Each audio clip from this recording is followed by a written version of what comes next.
Eu vou abrir em 2 minutos, ou 1 minuto para todo mundo. Mas já deu, né? Só garantir que a transmissão tá de pé. Ah, tá, perfeito.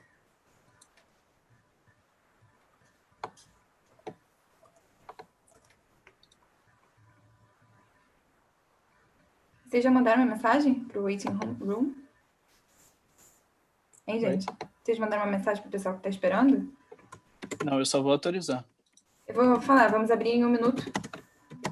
Perfeito. Espera aí, só um segundo. Ô, Manuel, eu consegui me desmutar aqui, cara.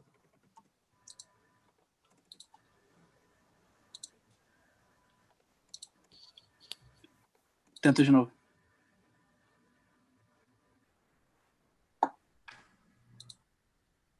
Pronto, perfeito. Tá funcionando. Botou para estar mutado também? Sim, a live já está no ar. Então, todo mundo está pronto? Tá, eu vou botar aqui no Facebook.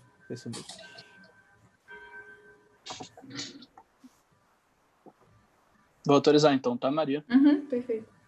Legal.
A gente já pode começar, então?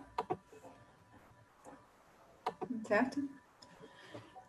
Bom, primeiramente eu gostaria de agradecer a todos os participantes que vieram assistir aqui a nosso primeiro seminário da Rio+. Gostaria de agradecer imensamente aos participantes que toparam apresentar seus trabalhos aqui também.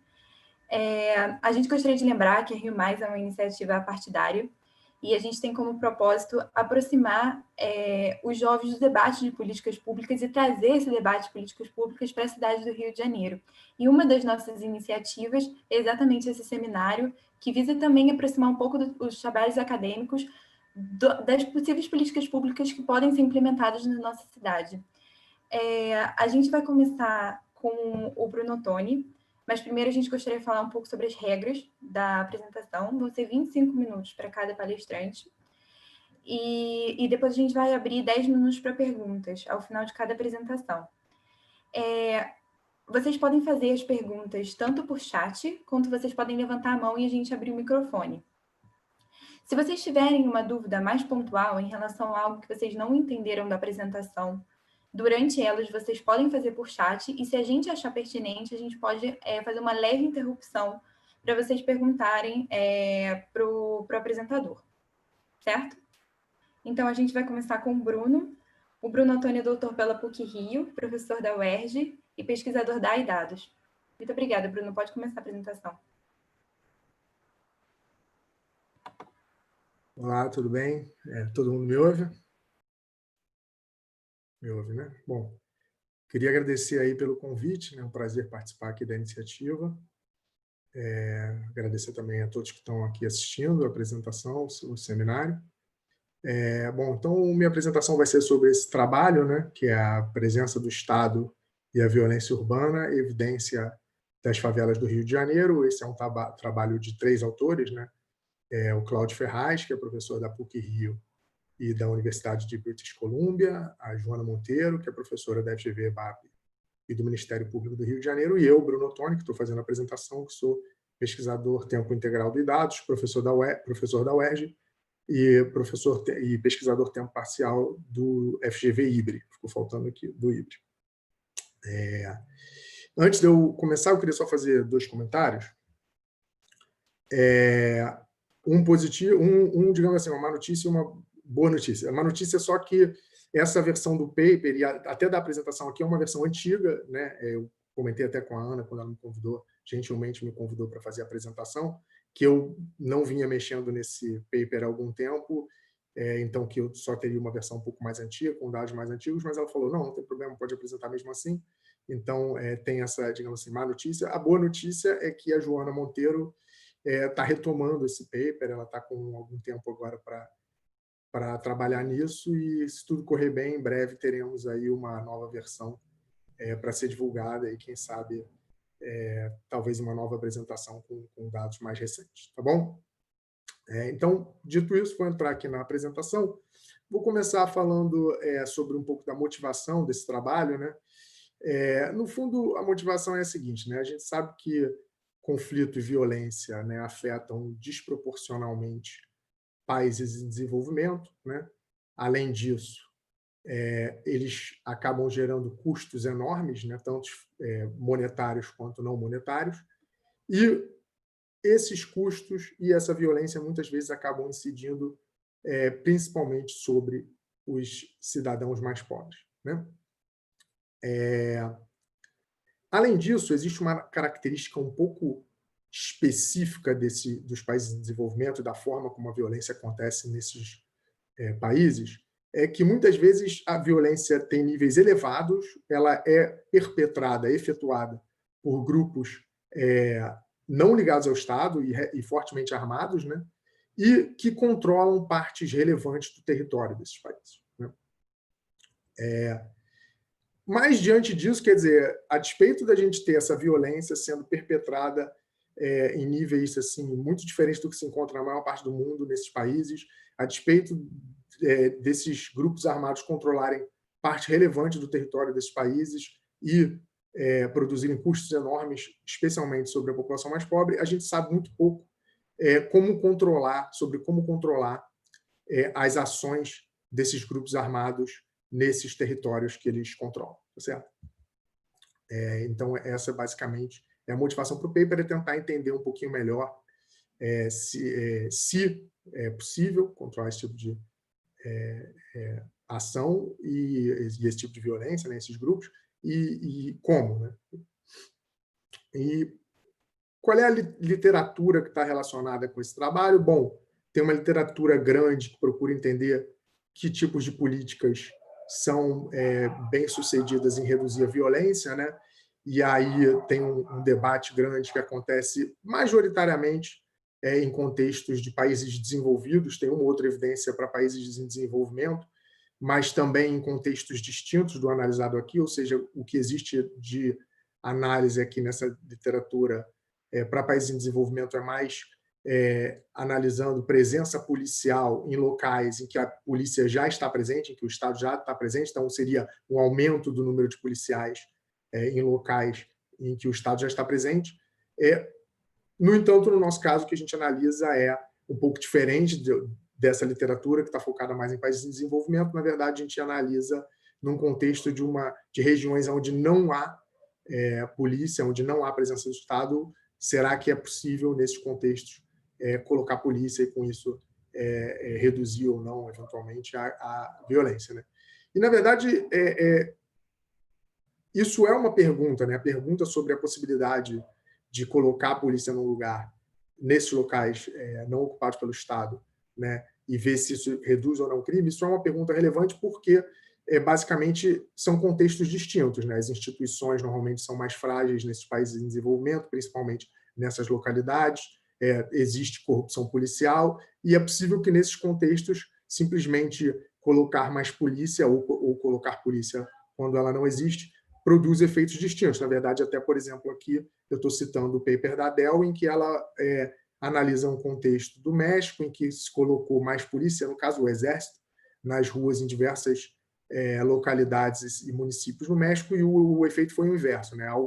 Quanto maior a violência, quanto maior a ação do Estado naquelas municipalidades, maior a violência, na verdade. Então, de fato, isso é uma pergunta relevante sobre será que, quer dizer, as evidências de outros países podem não funcionar tão bem para países em desenvolvimento, né? E outra pergunta é, mesmo que essas políticas sejam bem-sucedidas em reduzir crime nas localidades específicas onde o Estado passa a entrar, né? existe uma pergunta: será que elas produzem efeitos negativos, né, chamadas externalidades negativas sobre outras regiões, né? Então, isso também é uma pergunta. Tem uma literatura que trata um pouco disso, e essa literatura está relacionada aqui com o nosso trabalho. Então, o que a gente faz nesse paper especificamente? Bom, a gente explora a variação induzida pelo estabelecimento das unidades de polícia pacificadora nas favelas do Rio de Janeiro, e essa política tinha como objetivo justamente controlar os altos níveis de violência e de crime que ocorriam tanto nessas áreas quanto nas cercanias dessas áreas. Nós utilizamos uma estratégia de diferenças e indiferenças, né, para tentar justamente analisar e examinar em que medida a ocupação dessas favelas por policiais fortemente armados e seguida, né, pelo estabelecimento de uma unidade de polícia permanente nessas regiões ajudou ou não a reduzir o crime e a violência. Então, como é que eu vou dividir aqui minha apresentação? Vou começar falando rapidamente do background institucional, né, das instituições importantes aqui, um pouco da política de pacificação, mas isso eu vou falar muito rápido, porque aqui eu estou num contexto de Brasil, acho que a maior parte das pessoas conhece um pouco a situação da cidade do Rio de Janeiro, então não vou focar muito nisso, e vou tentar focar e gastar mais do meu tempo explicando os dados que a gente utiliza aqui no trabalho, a estratégia empírica, os resultados, e aí os resultados a gente divide em várias sub-análises, né? Eu vou focar nos resultados do impacto direto da política, tanto nas favelas quanto nas delegacias, né, sobre crime e violência. Tem aqui uma parte de deslocamento, né, de externalidades negativas que essa política poderia ter. A gente analisa o efeito que a política poderia ter tido sobre outros crimes, a distribuição ao longo do tempo da política. Será que, tudo bem, você reduz crime hoje, mas aumenta depois? Eu não vou falar sobre isso hoje, porque, enfim, o tempo é curto aqui na apresentação. Eu vou focar mais nas nossas análises sobre externalidades negativas do ponto de vista geográfico da política, e eu vou focar nisso porque eu sei que o Vander, em seguida, vai tratar desse tema, então acho que é legal para já mostrar um pouco o que a gente obteve no nosso caso, quando a gente tentou analisar essa questão. Tá? Tem também testes placebo, testes de robustez, que eu também não vou focar aqui, mas aí eu vou terminar com as conclusões. Tá? Então, vou pular isso aqui, que é falando um pouco da violência no Rio de Janeiro. Acho que a maior parte das pessoas conhece isso. Aqui também uma foto só exemplificando como é que se dá o confronto na cidade, mas eu vou focar na parte de explicação da situação do Rio de Janeiro, da violência e da política, nesse slide aqui. Então, basicamente, a pacificação, né, foi uma política que começou no final de 2008, né, e foi implementada pelo então governador Sérgio Cabral, conjuntamente com o seu secretário de Segurança Pública, José Mariano Beltrame, né? É importante ressaltar que a pacificação, na verdade, ela começou como uma política muito mais isolada, né? Ela, no seu início, na verdade, foram 3 iniciativas isoladas em 3 localidades diferentes, né? Que acabaram gerando a expulsão de traficantes nessas favelas, né? Nessas localidades, e a posterior ocupação dessas áreas por policiais. E aí aquelas iniciativas deram certo, esses projetos piloto foram dando certo, e foi daí que surgiu meio que a ideia de transformar aquilo numa política maior e de começar a levar essa política para novas áreas na cidade, né?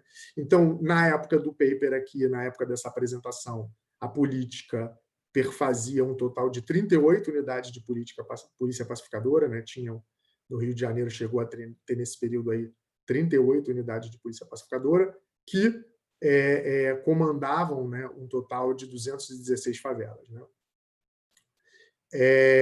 Quais eram os objetivos da política? Bom, no fundo, tanto acabar com a violência entre traficantes, quanto reduzir a violência e os confrontos entre policiais e traficantes, né? Reduzir mortes, né, violentas, e restaurar a presença do Estado nessas áreas, nesses territórios. Ok? Eu vou pular isso aqui. Basicamente, isso aqui só mostra como é que a política foi crescendo ao longo do tempo. No eixo da esquerda está o número de favelas, no eixo da direita a população afetada. Isso aqui é só para mostrar que a política realmente chegou a ser muito grande, ocupando muitas favelas, e a população aqui digamos assim, beneficiada pela política, né, que estava debaixo do comando aí dessas unidades de polícia pacificadora, chegou a ser no topo aqui 700 mil. No finalzinho tem uma queda porque a gente considera que a maré entrou, mas depois a maré saiu, né?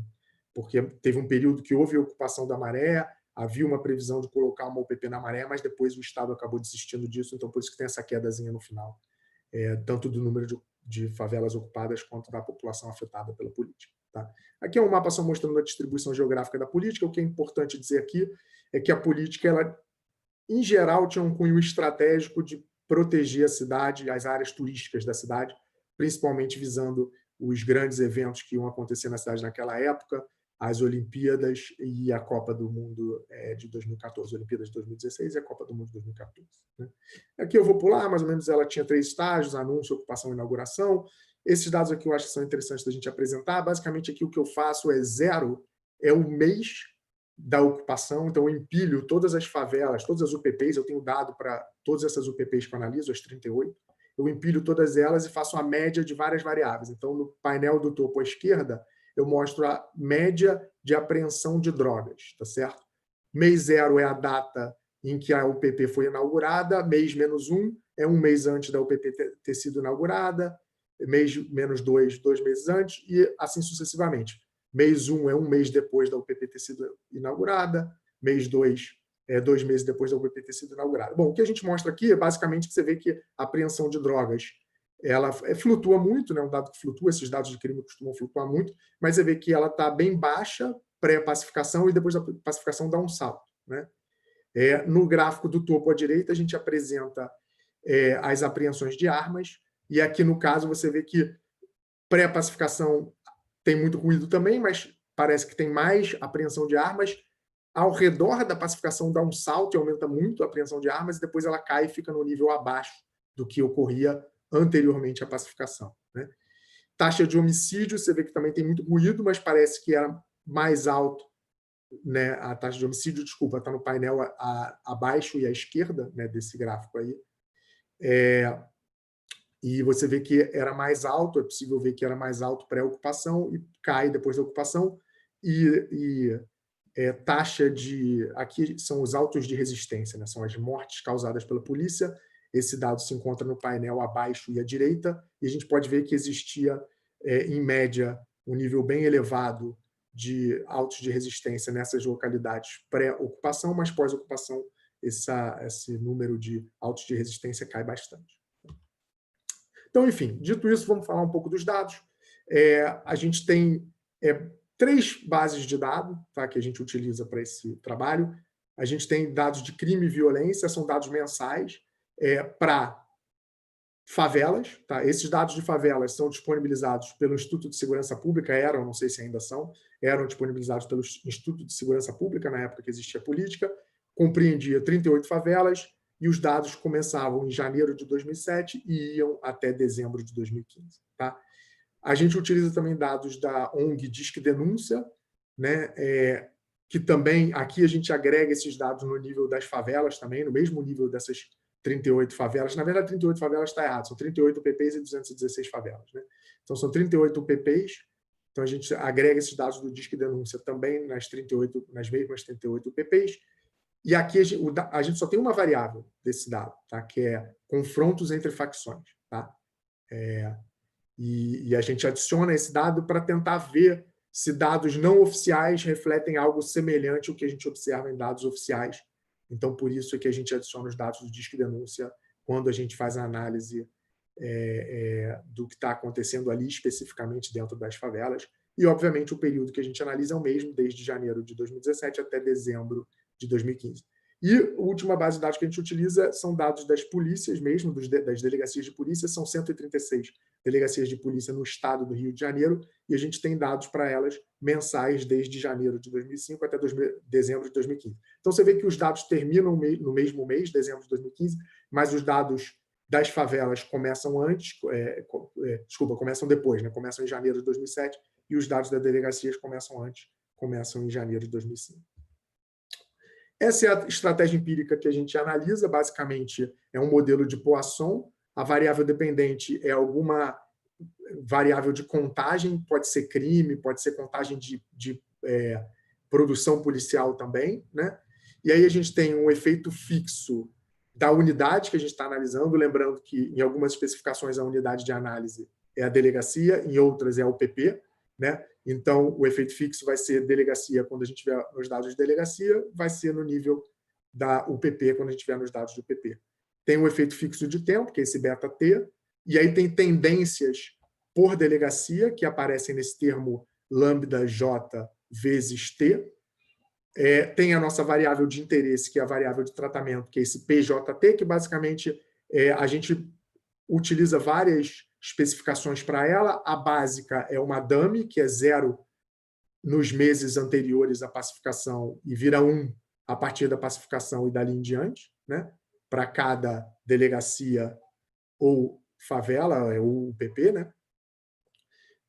E a gente também brinca, a gente muda essa variável, tem essa dummy, mas a gente também faz umas variáveis de intensidade de tratamento. As duas que a gente considera são porcentagem da área pacificada, né? Então, porcentagem da área da delegacia que foi pacificada e porcentagem da população da delegacia que foi pacificada, né? Que faz parte de unidades de polícia pacificadora, né? E aí tem uma questão metodológica, que eu não vou entrar muito agora, que para que esse dado, como a gente está usando o modelo de Poisson, para que seja taxa de crime e não número de crimes, a variável dependente, você precisa somar esse log da população da unidade de análise, né, no momento T, então da delegacia J no momento T, e tem que botar o parâmetro associado a essa variável igual. Tá? Isso eu não vou entrar muito nesse detalhe. Ok. Então, importante falar da nossa estratégia empírica é que a gente tem duas unidades de análise, eu já falei sobre isso aqui, volto a mencionar, as favelas, que na verdade são as UPPs, as 38 UPPs, e as delegacias de polícia, que são as 136 delegacias de polícia, e aí eu vou falar um pouquinho mais como é que a gente utiliza essas delegacias nas nossas especificações, e a gente considera 3 variáveis de tratamento, a dummy, né, que é 0 antes da ocupação, 1 depois da ocupação, e essas outras de intensidade de tratamento, a porcentagem da população da favela que foi beneficiada pela política e a porcentagem da área de favelas da delegacia que foi beneficiada pela política. Aqui eu já mostro diretamente gráficos sobre essas nossas medidas de intensidade de tratamento, então fica claro que no início tinha 0% de áreas de favela, né, no painel à esquerda, né? Tá a área da favela, no painel à direita está a população da favela, a gente vê que no início, basicamente, não tinha área nenhuma de favela ocupada pela política, e ao longo do tempo isso foi aumentando, no finalzinho tem aquela queda por causa da maré que saiu, mesma coisa no painel da direita, quando a gente olha para a população, no início não tinha nenhuma população sendo beneficiada, pré-2008, a partir de 2008 a gente começa a ver a política se expandindo, e lá no final tem aquela quedinha. Isso daqui é um mapa do estado do Rio de Janeiro e as áreas de cada delegacia. Tá?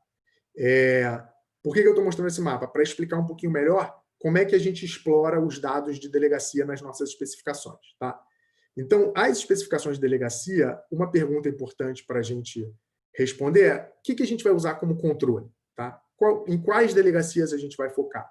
Então, a gente faz especificações de diferentes tipos. Na verdade, eu trago 3 tipos de análise nessas comparações da delegacia. A primeira eu só olho para as delegacias, essas delegacias que estão em verde aqui, que são as delegacias tratadas. O que são as delegacias tratadas? Que tiveram pelo menos uma unidade de polícia pacificadora implementada no seu território. Tá? Mas tem um outro conjunto de especificações em que eu faço a comparação que nós fazemos, na verdade, né? Eu, a Joana e o Cláudio, fazemos uma comparação entre as delegacias tratadas e as delegacias não tratadas da capital, que são essas em vermelho. Então, eu comparo as delegacias que estão em verde nesse mapa com as delegacias que estão em vermelho. São todas as delegacias da cidade do Rio de Janeiro, algumas foram tratadas e outras não, então eu tenho tratamento, são as tratadas, e controle são as que não receberam em nenhum momento nenhuma unidade de polícia pacificadora. E tem uma terceira especificação que a gente roda também, que é comparar essas delegacias que estão em verde com as que estão em amarelo, tá? Que são as que estão fora da região metropolitana, tá? Que, portanto, deveriam ser menos sujeitas, porque pode ter spillover, pode ter externalidade negativa, tanto para as delegacias em vermelho quanto para as em azul. A ideia é que as em amarelo estariam menos sujeitas a sofrer esse problema de externalidade. Então, a gente também roda umas especificações em que a gente compara as delegacias em verde com as amarelas. Tá? Tem ameaças à identificação. Primeiro, que as delegacias não foram escolhidas aleatoriamente. Né? Então, uma pergunta que a gente quer saber é: será que a pacificação entrou primeiro delegacias em que já estava caindo mais o crime, ou que o crime estava aumentando mais? Isso seria um problema para a nossa identificação. E eu vou mostrar para vocês gráficos em breve que mostram que não, que as tendências de crime, de violência nas delegacias que foram e que não foram tratadas eram muito semelhantes pré-pacificação. E tem também problemas de spillover, né? Quer dizer, se o crime aumenta nas áreas próximas que eu estou usando de controle, eu posso superestimar o efeito. Se o crime diminui, eu posso subestimar, enfim. Mas isso a gente tenta controlar fazendo aquelas comparações diferentes que eu mostrei. Tá? Então, aqui os gráficos que eu estou te mostrando, em verde está a taxa de homicídio no painel da esquerda nas delegacias ocupadas, em vermelho a taxa de homicídio nas delegacias que não foram ocupadas. Então, basicamente, comparando aquelas delegacias verdes com as vermelhas, todas da capital, tratadas e não tratadas, você vê que as tendências eram muito parecidas. Pré-ocupação, a primeira linha vermelha que aparece nesse gráfico é a linha de quando as UPPs começaram. Então, pré-política, as tendências eram muito semelhantes. E no gráfico da direita, a gente compara delegacias da capital que foram tratadas versus delegacias daquele grupo amarelo, ou seja, fora da região metropolitana, e também as tendências de homicídio eram muito parecidas no período pré-pacificação. Tá? Então, isso é só para tirar um pouco da nossa preocupação de que a política tenha sido implementada de alguma maneira em lugares em que as tendências pré-implementação da política já tinham tendências distintas, né? Parece que não. Então, agora vou entrar direto nos nossos resultados, que basicamente eu começo olhando para os resultados das favelas e eu analiso os efeitos sobre 3 variáveis: prisões, apreensões de drogas e apreensões de armas. Tem uma especificação em que a primeira especificação à esquerda tem efeito de favela, a segunda tem efeito de favela e tendência. O que a gente vê basicamente é que aumentam as prisões e aumentam as apreensões de drogas nas favelas ocupadas versus, quer dizer, depois da ocupação, né? Nas favelas ocupadas versus não ocupadas e depois da ocupação. Tá? Então, a ocupação aumenta apreensões de drogas e prisões. A apreensão de armas, o efeito não é tão claro. No caso de violência, a gente vê na especificação preferida, que é essa que controla por efeito de favela e tendência, a gente não vê nenhum efeito sobre homicídios, mas a gente vê uma queda forte sobre mortes, sobre queda de autorresistência e também quedas de confrontos entre facções. Aqui é o dado do Disque Denúncia, esse de confrontos de facções, que é o último que aparece, shootings between gangs, né? E a gente vê uma queda forte também, o que deixa a gente mais tranquilo, porque basicamente mostra que o dado do Disque Denúncia corrobora o dado do dado oficial. Tá? Então, aqui são os gráficos, eu vou pular, porque meu tempo já está se extinguindo aqui. Só para ter uma ideia do que esses efeitos significam em termos de magnitude, o número de mortes causadas pela polícia cai mais ou menos 79% nas favelas ocupadas e as prisões aumentam 135%. Tá? E as apreensões de droga, as prisões 153% e apreensões de drogas 235%. Então, são aumentos muito grandes. Obviamente, aqui a gente está olhando no foco da política. Para terminar, eu vou falar dos dados de delegacia. Aqui eu só olho para aquela especificação preferida, em que eu controlo tanto para efeito fixo de delegacia quanto para tendência por delegacia, e os resultados são muito semelhantes e independe do que eu faço. Na primeira coluna, eu só olho para delegacias, aquele grupo verde, né, as delegacias tratadas. Você vê que tem aumento de prisões nessas delegacias, aumento de apreensões de drogas, não tem muito efeito sobre apreensões de armas. Na coluna seguinte, eu comparo delegacias tratadas da capital versus delegacias não tratadas da capital, é verde versus vermelho daquele mapa que eu mostrei. A gente encontra aumento de prisões e aumento de apreensões de drogas, mas não encontra muito efeito sobre apreensões de armas nessa especificação. E quando a gente compara os efeitos, a capital versus delegacias fora da região metropolitana, grupo verde versus grupo amarelo, a gente vê aumento de prisões, aumento de apreensões de drogas, mas não vê muito efeito sobre apreensões de armas. Então, quando a gente olha para performance policial, medidas de desempenho policial, a gente vê que os resultados de favela e de delegacia são muito semelhantes. O PP parece que aumentou o desempenho da polícia, melhorou o desempenho da polícia, a polícia está prendendo mais drogas, enfim. E Aqui, e os resultados não mudam muito quando a gente usa essas medidas de intensidade, tá? Enfim, não vou focar nisso, porque eu já estou perdendo muito tempo. E aqui, quando a gente olha para violência, a gente vê resultados também muito semelhantes. Aqui eu estou olhando para variável de intensidade de tratamento, em vez da de dummy, e o que a gente vê é que o homicídio cai nas delegacias, tanto as que foram diretamente tratadas, quando a gente compara as tratadas com não tratadas da capital, e quando a gente compara as tratadas com o resto do estado, ou seja, fora da região metropolitana. Mortes causadas pela polícia também caem, né, os autos de resistência. No entanto, eu já estou acabando, tá? Eu não vou pular o resto, porque não tem tempo. Mortes causadas pelas polícias também caem, tá? Independentemente do grupo de comparação que a gente utiliza. Enfim, vou pular muita coisa aqui. Eu te queria apresentar os resultados de externalidade, depois, se tiver tempo, eu apresento. Esses são resultados novos da nova versão do paper. A Joana me passou voando aqui para eu mostrar para vocês, mas vou pular tudo isso, falar só da conclusão. Então, as unidades de polícia pacificadora parecem ter sido bem-sucedidas em reduzir violência e aumentar a performance policial. A gente aqui analisou os 7 primeiros anos da política apenas, isso é um problema, porque a política depois, a gente sabe que não deu muito certo, houve problemas de caixa aí do governo do Estado, a política acabou sendo descontinuada, mas pelo menos nesses 7 primeiros anos da política, ela parece ter sido bem-sucedida. Os resultados são robustos a especificações alternativas, se a gente não usa modelo de Poisson. Os resultados são específicos às variáveis que deveriam ser afetadas. A gente faz os testes placebo e não encontra resultados. E tem alguns resultados preliminares que sugerem também que a UPP desloca crimes para outras regiões. Tá? É isso, termino por aqui. Desculpa, passei um pouquinho aqui do tempo. Muito obrigada. Então, agora a gente vai abrir para perguntas. Na verdade, tinha uma pergunta no chat antes, essa é a primeira que eu vou fazer. Foi uma pergunta do Vitor da Mata. O anúncio de ocupação em geral vinha quanto tempo antes da ocupação? Varia muito. A gente, inclusive, tem umas especificações que a gente não reporta no paper, em que a gente analisa, em vez da gente fazer a dummy começando no mês da ocupação, a gente fazia a dummy de tratamento começando no mês do anúncio. Tá? E os resultados não ficam tão bons. Então, parece que o anúncio não teve tanto efeito assim. Os resultados aparecem a partir da inauguração, e se às vezes a gente até... Desculpa, da inauguração não, desculpa, da ocupação. Em algumas especificações, a gente considerou também mês da inauguração, e os resultados aparecem também, porque aí já engloba...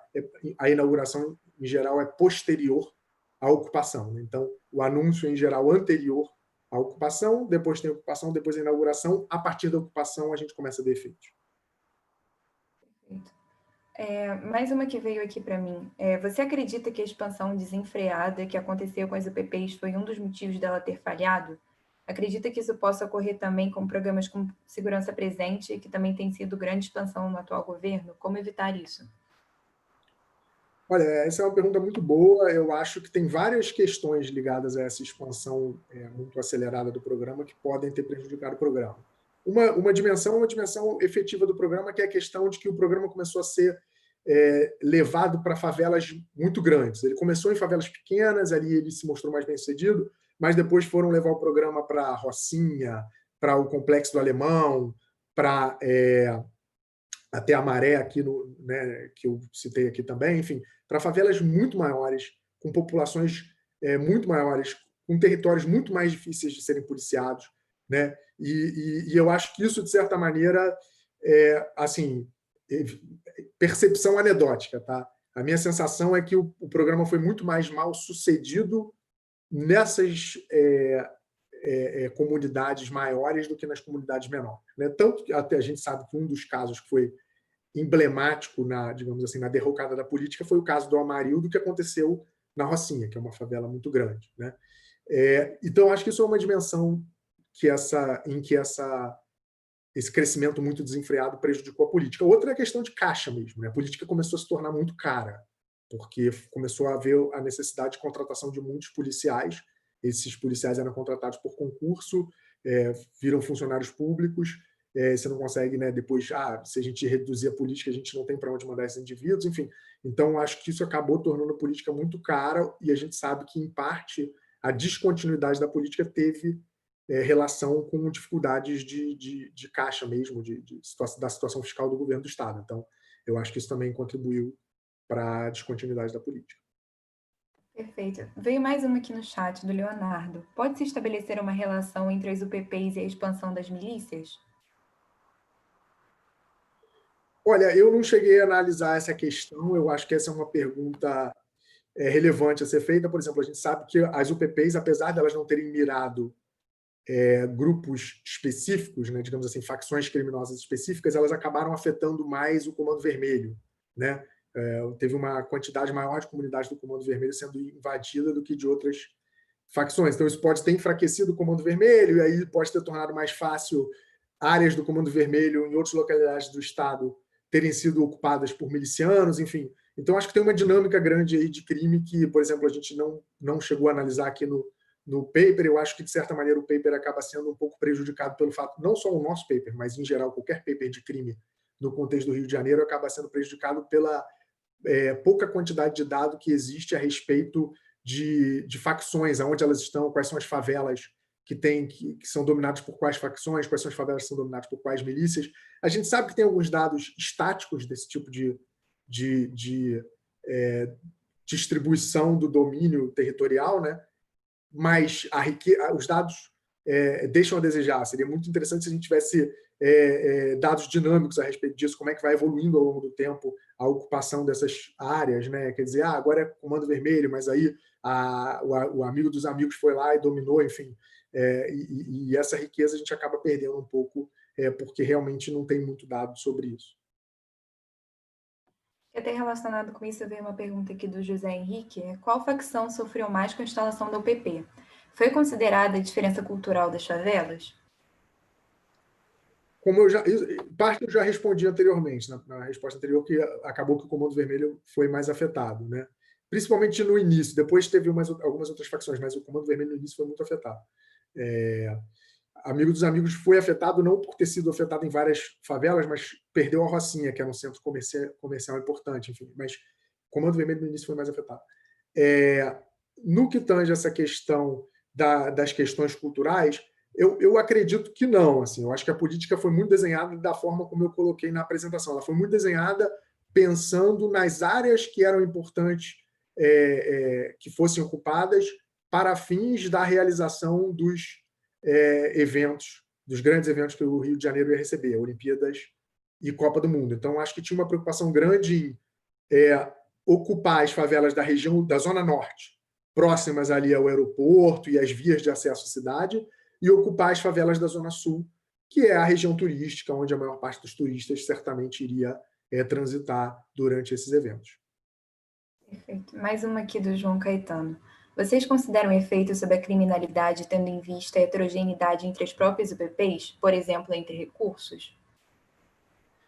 A gente tentou fazer umas especificações desse tipo, mas é aquela questão, né? No final, quando a gente está fazendo uma análise de estatística, a gente já tem. É importante lembrar que a gente já tem um número relativamente pequeno de unidades de análise, né? Por exemplo, no caso do nosso dado de favelas, a gente tem 38 favelas. No caso das delegacias, a gente tem 136, mas no município do Rio de Janeiro, o número é muito menor. Eu não vou me lembrar de cabeça agora, mas acho que são 48, dentre as quais, no caso aqui, nesse período aqui que a gente está analisando, 26 foram tratadas e 24 não foram, ou 22 não foram, algo nessa linha, né?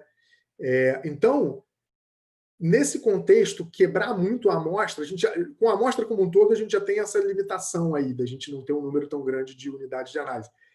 Nesse contexto, quebrar a análise vai ficando mais complicado, mas a gente chegou a pensar sobre isso, mas acho que um pouco por insegurança na questão de confiabilidade dos resultados, em que medida os resultados, de fato, poderiam ser interpretados como sendo diferenças por causa das características distintas dessas áreas ou não, a gente acabou, por causa dessa insegurança, a gente acabou não incluindo no paper. Agora, a última pergunta é: qual o impacto econômico pós-instalação das UPPs?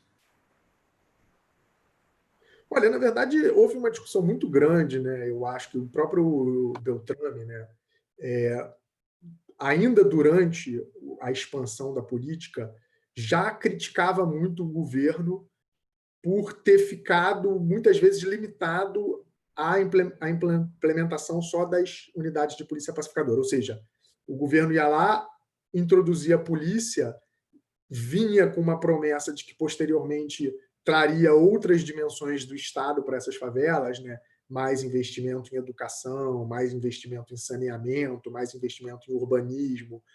E, no final das contas, eu acho que acabou que isso não foi feito, né? A política ficou muito nessa dimensão específica das UPPs e, assim, no nosso paper a gente não mede os impactos econômicos, é possível que tenha tido alguma coisa, mas se houve foi muito mais do ponto de vista do setor privado, das próprias pessoas da favela reagindo a uma mudança no ambiente, do que algo que tenha sido também motivado e até potencializado pelas ações do Estado. Perfeito, então com isso a gente encerra aqui a apresentação do Bruno. Gostaria mais uma vez de agradecer muito, Bruno, pela sua presença, por ter disponibilizado esse tempo aqui pela apresentação, foi ótimo. Então a gente vai dar prosseguimento então agora com a apresentação do Wander Plaça. O Wander é doutor pela USP de Ribeirão Preto e é professor da Universidade Estadual do Paraná. Wander, é com você, pode compartilhar aqui a tela com a apresentação.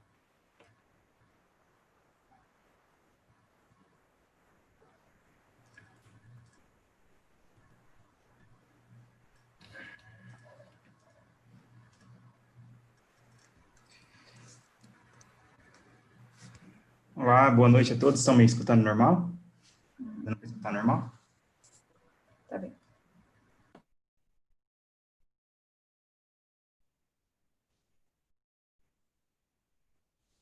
Tá dando, não é para escutar.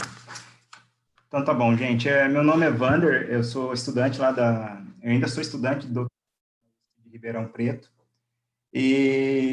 E aí a gente, no início do nosso doutorado, lá em 2016, a gente começou a estudar alguns trabalhos sobre o PP, até do Bruno, que apresentou agora, ouvindo alguns colegas do Rio, eu não sou do Rio, mas ouvindo alguns colegas do Rio falando sobre a política de UPP. E aí eu comecei a estudar sobre ela, e aí desenvolver um trabalho sobre as UPPs mais focada na questão do transbordamento. Havia algumas dúvidas ou questões anedóticas, né, de prefeitos, mesmo da Baixada Fluminense, questionando a política, porque diziam eles que alguns traficantes migraram para a Baixada, né?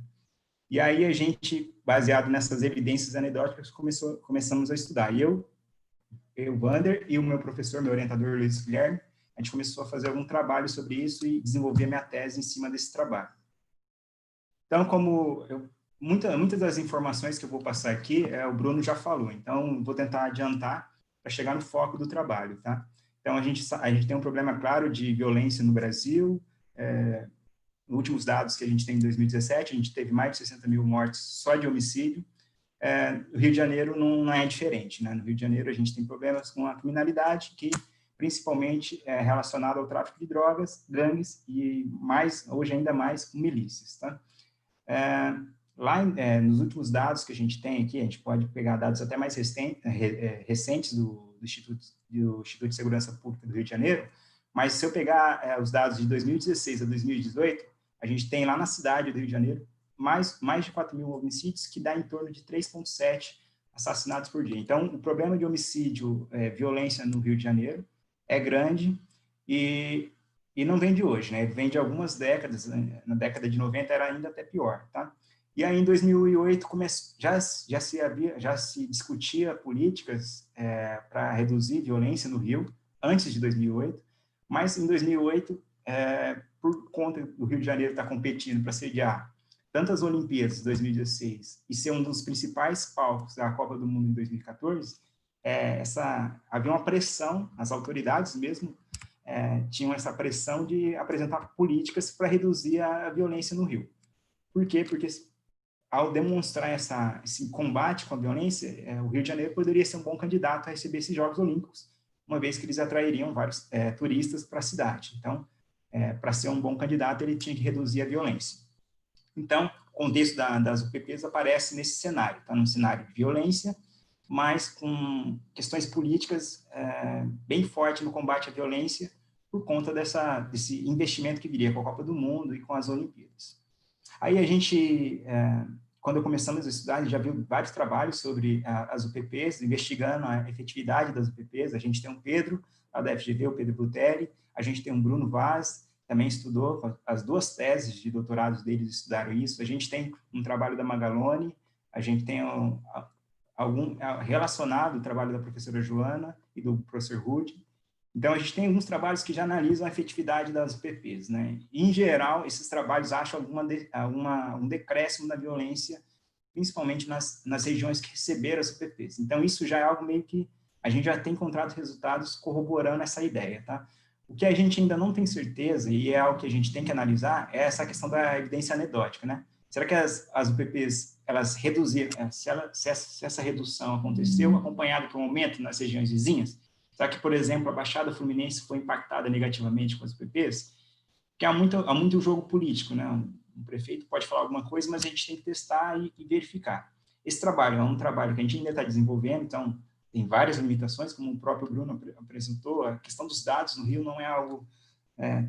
apesar de ser um dos melhores estados na disponibilização de dados criminais, algumas informações ainda são difíceis de se obter. Por exemplo, facção que domina cada favela. A gente, até no trabalho, tentou fazer isso, mas é muito estático. A gente tem uma informação que pode mudar de um ano para o outro. Então, é meio complicado a gente estimar, controlando por quem domina, qual facção domina as favelas que foram ocupadas. Isso é algo que a gente tentou trabalhar, mas não deu certo. Tá? Então, a gente não tem claro ainda se houve um spillover ou não para a gente vai chamar de delegacias, né, regiões vizinhas às que receberam as UPPs. Então, para a gente fazer isso, a gente vai usar o modelo de FINDIF, que é o que o Bruno apresentou no trabalho dele, e também a gente vai usar um modelo de FINDIF espacial, de diferenças espaciais. Por quê? A gente quer ver se o efeito da política ela impactou as regiões que receberam e qual foi o efeito sobre a região vizinha. Tá? Eu vou explicar o que é esse modelo de FINDIF brevemente para vocês. Tá? A hipótese do trabalho é essa, que uma política de combate ao crime ela pode até reduzir a violência na localidade que recebeu essa política, mas ela pode também transferir parcialmente a atividade ilícita para a vizinhança. Aí você pode perguntar, toda a violência foi para a vizinhança? Pode ser que não, né? Principalmente a vizinhança mais próxima, pode ser que não. Já ouvi casos de pessoas relatando que a violência pode ter ido para o litoral, para as regiões mais distantes da vizinhança do Rio, mais distantes da Baixada Fluminense. Então, a violência ela pode ter migrado para outras regiões. Só que espera-se, dada a teoria, né, de que os criminosos, eles migrem para regiões, se eles migraram, eles migram para regiões mais próximas. Por quê? Na esperança do fracasso da política, eles têm que estar próximos o suficiente para retomar as localidades que eles dominavam. Tá? Então, é essa a ideia que a gente vai trabalhar, essa hipótese que a gente tem no trabalho. Tá? Então, a gente tem a teoria essa teoria eu vou ir bem brevemente, só para apresentar para vocês. A gente tem a teoria do Becker, porque que um agente ele comete crime ou não comete crime, então é baseado em utilidade esperada, então desconta o custo. Se a utilidade esperada que ele obtém de cometer o crime excede o custo de cometer aquele crime, ele vai cometer o crime, tá? Tem um custo moral, tem um custo de encarceramento, e aí tem a utilidade, né? Os ganhos dessa atividade ilegal. E os ganhos com crime no Rio de Janeiro são altíssimos, né? Com tráfico de drogas principalmente, e até então o custo não era tão alto, né? E quando você implementa as UPPs, o custo de cometer crime aumenta, porque você pode ser preso. Então, a gente está baseando na teoria do Becker, lá de 68, então é a teoria de economia do crime. Mas a gente também usa a teoria da concentração espacial. Por que considera que é bem básico aqui nesse modelo, tá? Só para a gente apresentar aqui, mas considera que 2 regiões são igualmente atrativas para cometer crime, tá? Então, 2 comunidades, elas têm os criminosos cometem crime nessas comunidades igualmente, tá? E aí, na comunidade A, se faz uma política de combate ao crime. Então, aumento do custo do crime, na comunidade A, aumenta o custo do crime. O que você espera? Que esses bandidos, se eles não são presos, né, se eles não param de praticar suas atividades, eles migram para a comunidade B. Então, é mais ou menos isso. Aumentou o custo do crime na região A, espera-se uma concentração do crime na região B. Então, estou apresentando de maneira bem simples, mas tem uma literatura mais profunda sobre isso, tá? Que a gente discute no paper. Tá? Então, a gente usa tanto a teoria do Becker, por que existem dois mercados, né? O mercado de atividades legais, o mercado de atividade legal, por que o indivíduo entra no mercado de atividade legal, e depois a gente pega uma literatura, por que o crime se concentra ou ele transborda para uma certa região. Tá? Então, como o Bruno já falou na apresentação dele, o programa de UPPs, ele foi lá introduzido em 2008, lá em dezembro de 2008, informações que eu peguei de jornais, que mais de 3 bilhões de reais já foram investidos, ou já, né, a política de UPPs parou lá em 2014, 2015, mas foram investidos mais de 3 bilhões de reais na construção das UPPs, das delegacias, das conservações das áreas, então foi investindo um valor muito alto na política. É importante a gente avaliar a política, tá?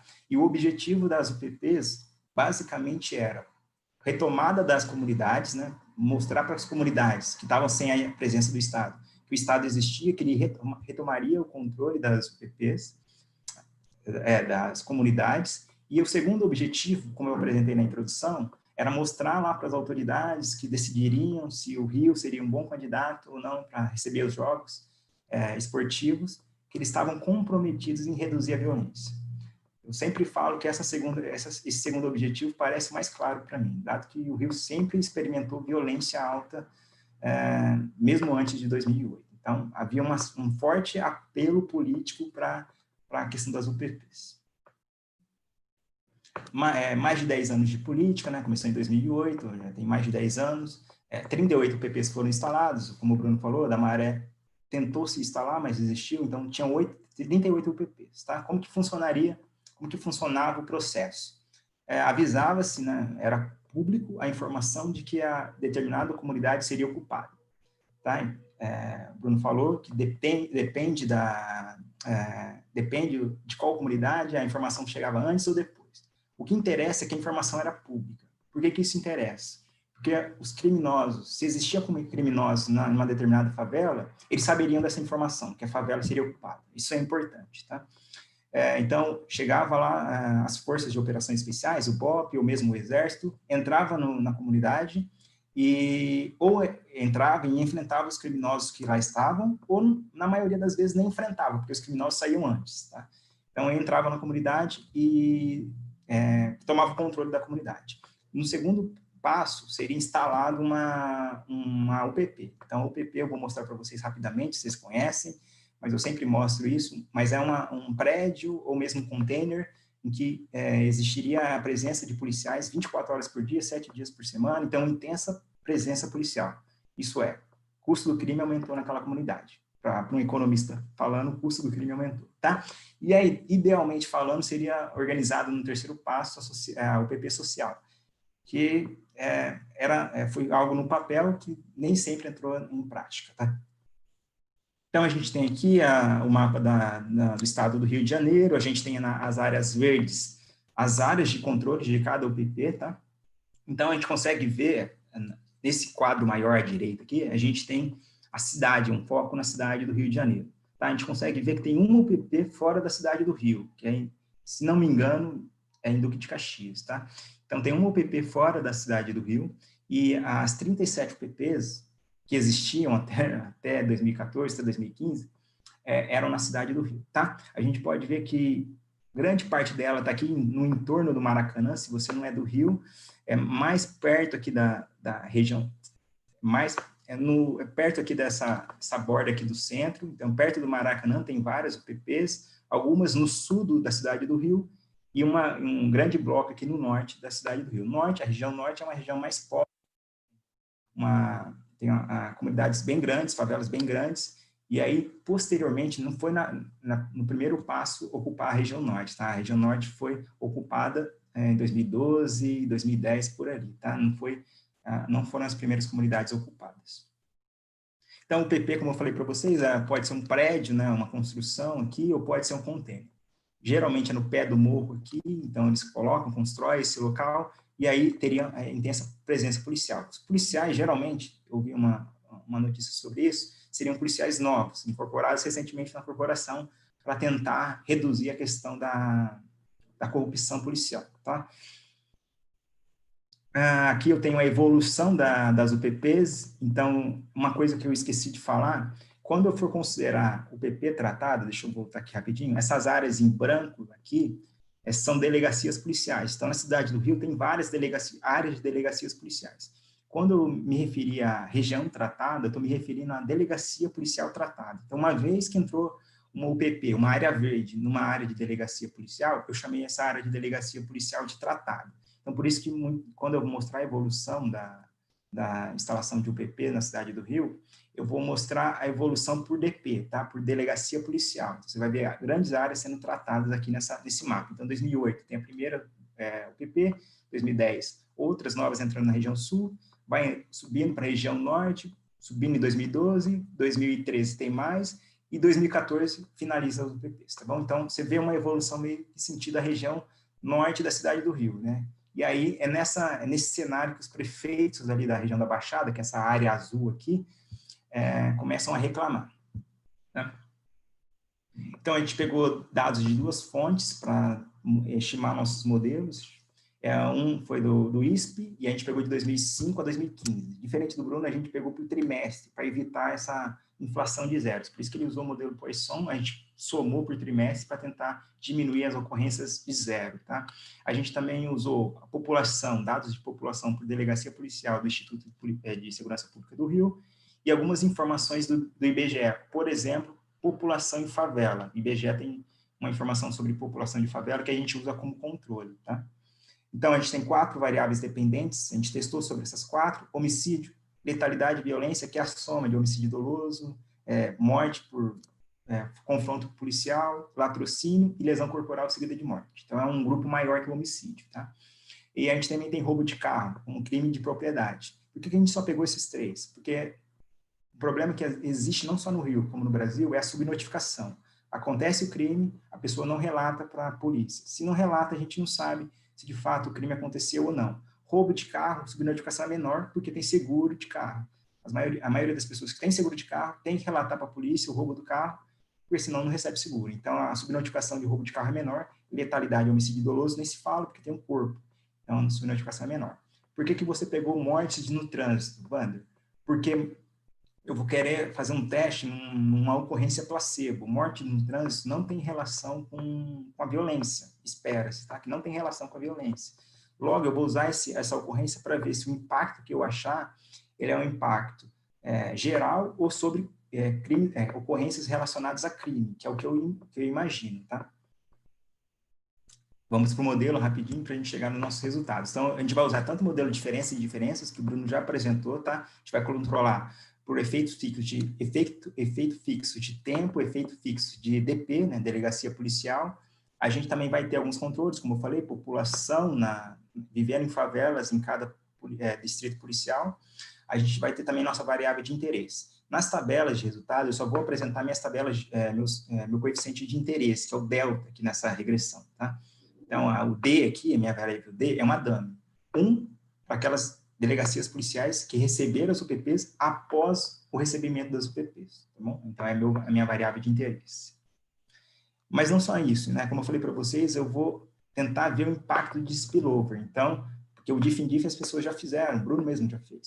Então, a gente quer ver o spillover. Então, eu vou adicionar na minha regressão uma variável de regressão espacial. Tá? Então, esse W aqui é uma matriz espacial, que vai me dar o ρ, que defasa a minha variável de tratamento. Então, ela vai ser 1 para as DPs, ou para as delegacias policiais, vizinhas das que receberam as UPPs, ou das delegacias que receberam as UPPs, após o tratamento. Tá? Então, é uma variável de defasagem espacial. Eu vou usar a matriz, vocês conhecem econometria espacial? A gente vai usar a matriz Queen, rainha. Tá? Então, todas as DPs, todas as delegacias policiais ao entorno daquela delegacia que recebeu a política, vai ser assumido, vai receber o valor 1. Tá? E, além disso, a gente avançou um pouquinho mais no trabalho ao desmembrar essa matriz espacial. Então, a gente pegou o trabalho do professor André Chagas, lá da USP de São Paulo, e a gente viu que dá para você pegar a matriz espacial e desmembrar ela e ter um impacto sobre delegacias policiais que são vizinhas, mas que receberam as UPPs, e delegacias policiais que são vizinhas, mas que nunca receberam as UPPs. Por quê? Que a gente imagina, se um traficante migrou, ele vai migrar para uma DP, em tese, ele vai migrar para uma DP que não tem UPP. não faz sentido. Se ele é racional, de acordo com o modelo de teoria de Becker, ele vai migrar para onde não tem intensa presença policial. Tá? Então, a gente desmembrou. Então, a gente tem um WTT, que é o RO1 aqui, que são delegacias policiais que receberam tratamento, e são vizinhas. E o RO2 é o WNTT, que é as delegacias policiais que são vizinhas, mas que nunca receberam a política. Tá? Então, a gente aqui, o Bruno apresentou, mas aqui a gente tem a evolução, eu peguei só um tipo de crime aqui, o roubo de carro, a evolução do roubo de carro de 2005 até 2015, tá? A gente vê que geralmente 2005 é mais concentrado na cidade do Rio, mas depois o roubo de carro, ele vai, a ocorrência do roubo de carro, ela vai se expandindo para a região metropolitana e vai até para outras cidades fora da região metropolitana. Tá? Então, aqui a gente tem os nossos resultados, seria em breve, tá? Então, a primeira coluna é nosso DIF padrão. Segunda coluna é nosso DIF padrão com controle, né? Eu controlei aqui, nem eu falei, por população em favelas, desmembramento de DP, então algumas delegacias policiais desmembraram em duas, então eu tentei controlar por isso, mas variáveis de socioeconômicas a gente não consegue por nível de delegacia policial, então a gente não controlou por essas questões, isso é uma limitação do nosso trabalho e dos trabalhos que geralmente estudam as UPPs, tá? Então, nossa coluna 2 é o DIF com controle, e a gente percebe que homicídio doloso aqui, ele reduz em 16, 17. O que é esse 16, 17 aqui? Em torno de 17. A taxa de homicídio por delegacia nesses locais que receberam as UPPs, antes da UPP, era em torno de 40, em torno de 35, 40 homicídios por 100 mil habitantes. Quando instalou as UPPs, isso cai pela metade, naqueles lugares, nos lugares que receberam a política, tá? Isso a gente percebe também para letalidade violenta e roubo de carro. Mas o que a gente interessa aqui é estimar ao mesmo tempo o efeito sobre os vizinhos.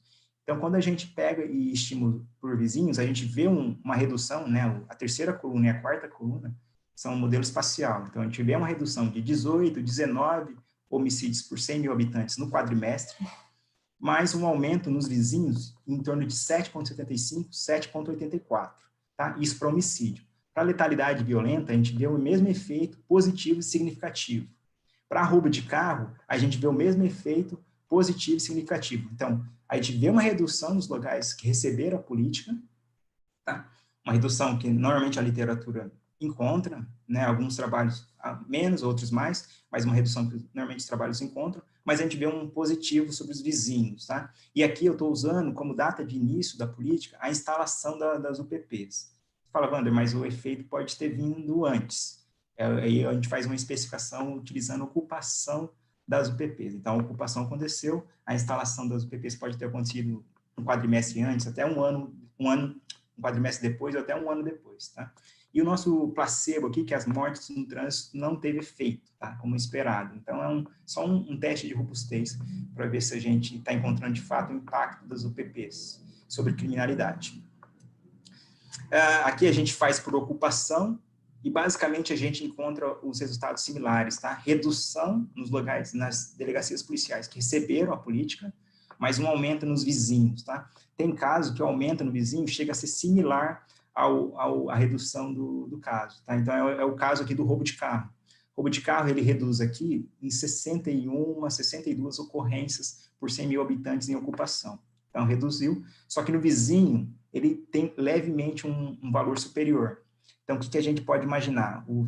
Se de fato o cara migrou, o traficante migrou, o criminoso migrou, ele migrou para outra favela. Outra favela geralmente já tem um comandante, ele já tem alguém que domina aquela favela.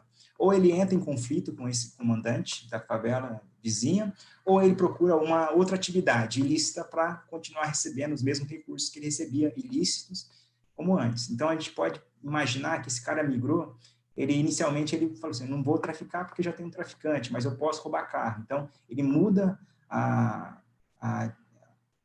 profissão dele, né, o tipo de profissão dele, e até tem um impacto maior sobre roubo de carro, tá bom? E por fim aqui, a gente desmembra a nossa matriz espacial para ver se o impacto nos vizinhos foi sobre os vizinhos que já receberam o UPP ou sobre os vizinhos que nunca receberam o UPP. Então, novamente, a gente tem os homicídios aqui, a inauguração e a ocupação. Ele reduz o homicídio em quem recebeu, isso a gente já tinha visto. Mas naqueles vizinhos no WTT, os vizinhos que já tinham uma política, o impacto é zero e não significativo, é quase nulo. O impacto está concentrado nas DP que nunca receberam a política. Tá? Então, a gente vê que o nosso WNT, de homicídio doloso, por exemplo, é positivo e é significativo. Isso serve para letalidade violenta, a gente tem o mesmo padrão para letalidade violenta e para roubo de carro. Tá? E aí a conclusão, acho que eu dei meu tempo certinho. Conclusão, então o que a gente imagina, tá? Isso é algo que a gente tem que analisar ainda, os resultados preliminares, resultados que precisam ser questionados sempre. Mas a gente imagina que o efeito que a gente acha das UPP geralmente são superestimados. Por quê? Quando a gente considera controles próximos, esses controles eles podem ter tido impacto negativo da política, né? Migração dos criminosos que antes ficavam nas comunidades ocupadas, né? Esses criminosos, eles não foram na sua totalidade presos, né? Pode até ter aumentado a taxa de prisão, mas alguns deles fugiram. A gente tem até imagens de criminosos fugindo do Morro do Alemão antes da ocupação. Então, quando a gente estima o nosso DIF-INDIF sem considerar esse possível spillover, a gente pode estar superestimando o impacto da política. Uma política tão cara, com um resultado que pode estar superestimado e muitas vezes nem significativo, pode ter impactado negativamente regiões que não estavam tão preparadas para o crime. Por exemplo, a região da Baixada. Não tinha um recurso necessário para combater o crime, como a cidade do Rio de Janeiro. Tá? A gente tem várias limitações no trabalho, a gente tem problemas que a gente pode discutir, mas, devido ao tempo, eu vou deixar aqui para vocês questionarem qualquer coisa. Tá bom, gente? Era isso. Muito obrigada, Wander. Vamos passar, então, para a parte de perguntas. Só antes, a Iniciativa Rio Mais colocou aqui no chat um formulário de participação para quem quiser pegar certificado. Então, se vocês quiserem, é só preencher. Bom, a primeira pergunta foi feita durante a sua apresentação. Foi a pergunta do Enzo. O paper leva em consideração que o crime ocorre por conta da facção local apenas? Não considero isso. Como eu falei para você, a gente não tem informação exata de qual era a facção local. A gente sabe anedoticamente que a comunidade, que o CV foi o mais afetado, né? A gente imagina que as favelas ocupadas pelo Comando Vermelho foram as mais impactadas, mas a gente não controla isso no trabalho, porque a gente não tem certeza dessa informação. A gente não sabe se de fato era o CV que comandava aquela comunidade e se no momento que ele foi ocupado era do CV ou não. Poderia ser doada, poderia ser de outras facções. Uma hipótese que a gente estava levantando era o seguinte: o traficante ele sai da comunidade dele e vai para qual comunidade?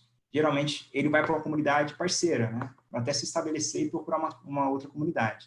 Isso era algo que seria importante ser controlado, né? A gente não controlou. Mas como o Bruno mesmo mencionou, a gente tem uma certa limitação dos dados. A gente não sabe a dinâmica do domínio de facções em cada comunidade, tá?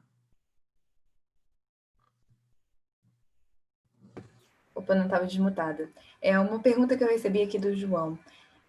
O que eles fazem se uma região... o que vocês fazem se uma região está na vizinhança de 2 ou mais UPPs diferentes, que foram implementadas em anos diferentes? Considera um choque de spillover apenas vindo da primeira UPP implementada? Leva em consideração essa aditividade? Não leva. A gente não leva é importante. A gente imagina que quanto mais, né, quanto mais intenso o tratamento, isso é a intensidade do tratamento, maior pode ser o impacto na região vizinha. A gente não calculou isso, mas o que a gente pode imaginar que possa acontecer, né? Se eu sou vizinho e não recebi o PP, que é o grupo se ele é vizinho de uma, vizinho de duas, vizinho de três, ele tenha sido mais impactado. Mas a gente considerou ele vizinho no momento que o primeiro vizinho dele recebeu o PP. Então, nosso resultado ele ainda pode estar um pouco subestimado, né?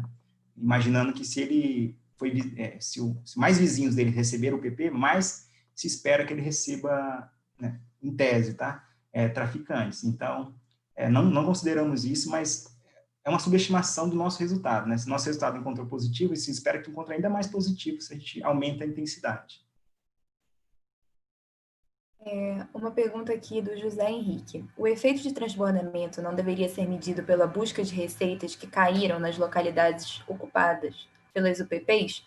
Ou é só custo de encarceramento? Pode repetir de novo a pergunta? O efeito de transbordamento não deveria ser medido pela busca de receitas que caíram nas localidades ocupadas pelas UPPs? Ou é só o custo de encarceramento? Lembrando que também vocês podem abrir o chat, é só vocês levantarem a mão aqui se ficou mais alguma dúvida. Mas você entendeu a pergunta? Mais ou menos, mas eu vou tentar responder aqui. Então, o efeito do transbordamento, a gente mede pelo número de pessoas. A gente não sabe se de fato ele transbordou. Essa é a primeira dúvida que a gente tem, tá? De fato, houve um aumento da criminalidade nos vizinhos? A gente está usando como proxy criminalidade, tá? Então, criminalidade no sentido homicídio, letalidade violenta, roubo de carro, como uma proxy de migração. A gente não sabe se de fato migrou porque a gente não tem essa informação. A gente usa o transbordamento, lógico, aumentou, isso aí teoricamente aumentou o custo de encarceramento nas UPPs, né, nas DPs que receberam a política, e comparativamente, né, relativamente, diminuiu nos vizinhos. Isso é tudo teórico, que a gente está trabalhando, tá? A gente pode medir através do número de encarceramentos que aconteceu. Mas como eu falei, é complicado, né? Porque o criminoso, ele sai da favela que ele ocupava, então aí entra a polícia nova nessa favela. Só que já não tem mais criminoso nessa favela. Então você fala assim, pô, não aumentou o encarceramento. Mas porque já não tinha criminoso. Então é complicado isso, a gente medir por encarceramento, tá? E aí a gente mede por distanciamento. Tudo baseado na teoria, tá? Por que distanciamento? Porque se espera, se esse criminoso ele é racional, ele tinha como lugar ótimo a comunidade que ele culpava antes da política. Então ele fica próximo para que quando falir e as coisas no Rio, o cara acha que vai falir em algum momento, ele possa voltar. Então é meio complicado a gente considerar transbordamento como encarceramento ou como custo do crime, mas eu não sei se eu consegui te responder. Peço desculpa, tá? Vamos para a próxima pergunta. Se ficar mais alguma dúvida, pode perguntar de novo aqui no chat. Você conseguiria separar por tipo de ocorrência? Por exemplo, nos últimos anos, no Grande Rio, houve uma escalada de violência e discriminação religiosa. Há como separar esse efeito? Então, aí eu não consigo separar esse efeito, principalmente porque não está reportado. E a gente, toda vez que a gente vai considerar um tipo de ocorrência, a gente tem que pensar na subnotificação. Tá? Então, vou exemplificar para você. Eu estou numa comunidade, eu estou num bairro, tá? E aí entram criminosos nesse bairro. Esses criminosos são fortemente armados, vieram, e eles começam a praticar certos delitos naquele bairro, tá? O meu medo, meu receio de esses criminosos virem atrás de mim pode muitas vezes reduzir a minha vontade de reportar qualquer tipo de crime, por exemplo, religioso. Tá? Então, esse é um exemplo, mas podem ter outros tipos de roubo. Então, você imagina, aumentou a violência no meu bairro, eles podem, qualquer reporte que eu der para a polícia, eles podem retalhar a minha casa, porque eu já morava naquele local. Então, isso pode aumentar a chance de subnotificação naquele bairro.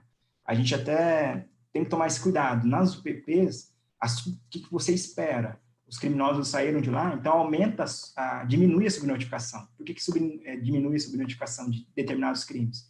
Porque, em tese, a polícia está mais próxima da população e é muito mais fácil reportar. É só eu ir ali na UPP e reportar, se acontecer qualquer coisa. Tá? Que sofreu uma possível migração, é muito mais difícil. Então, esse problema de subnotificação não é normal, não é distribuído normalmente, né? Não é aleatório. Ele pode ser pior agora no bairro que recebeu a criminalidade. Por isso que a gente tem que tomar muito cuidado com o tipo de ocorrência que a gente pega.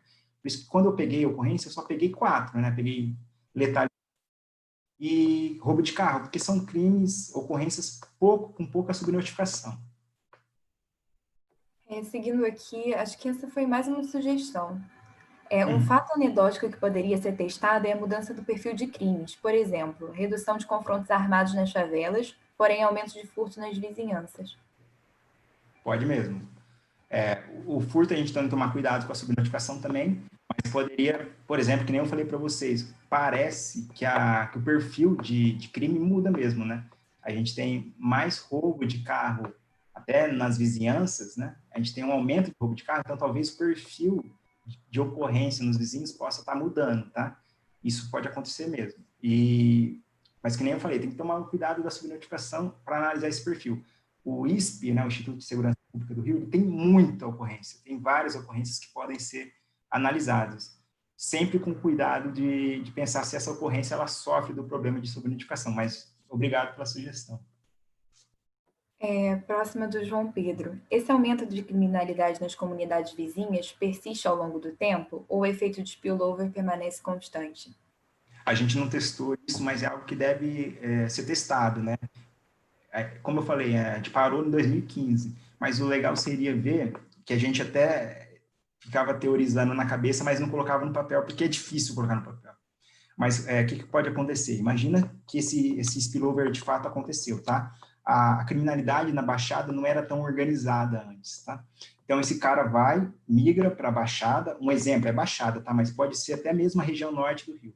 Ele migra para a Baixada, deixa uma escola do crime ali, tá? Ele fortalece o crime ali na Baixada, e aí a UPP falha, né? A gente vê hoje que a UPP, ela está em decréscimo a cada dia, né? Então, esse cara retorna, esse cara que migrou, ele retorna, mas ele deixa uma escola do crime. Então, pode ser que a violência na Baixada mudou o perfil, né? Antes era mais, isso em jornal a gente vê, antes era mais arma, um revólver, agora tem fuzil, agora tem outro tipo de armamento.